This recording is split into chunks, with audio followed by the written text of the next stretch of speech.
estava aqui, e a gente estava vindo aqui buscar orientações e iluminação política no processo de luta do movimento negro no Brasil. Foi a primeira vez que tive aqui no YouTube, nessa turma de grupos de ressignificar a nossa presença no Brasil. E Solano estava aqui orientando a gente. Ontem de manhã estava aqui e o teatro, a Solano Unidade, nós fizemos esse voltar, uma reverência a essa passagem que estava aqui, sobre a teatro, a comunidade, e o teatro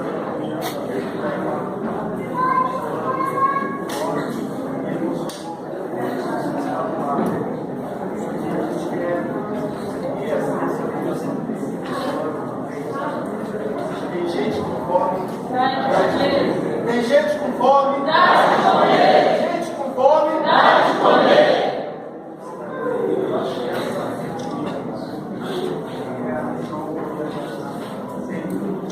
tem gente com fome, tem gente com fome, das mulheres, todos da família, essa raiz vai jogar toda a vida.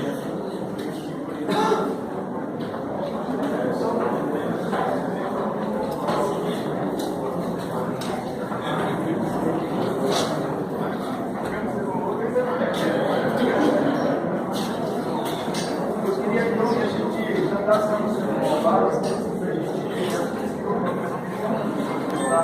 tradições daquela cidade, que é como que dia a nossa necessidade, vamos fazer um mundo mais bom. Que seja bom para todos, que tenha distinção de continuar seja daqui a mundo seja fato muito bom para todos. A música é assim, eu canto vocês no pé. Estou voltando para casa com pé de voltar. Estou voltando para casa com pé de voltar. Estou voltando para casa com um baobá.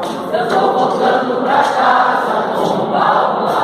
Eu estou voltando para casa com pé de voltar. Eu estou voltando para casa com pé de voltar. Eu estou voltando para casa com um baobá. Eu estou voltando para casa com um baobá.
Lembra como o povo de Salvador? Quando você faz troca,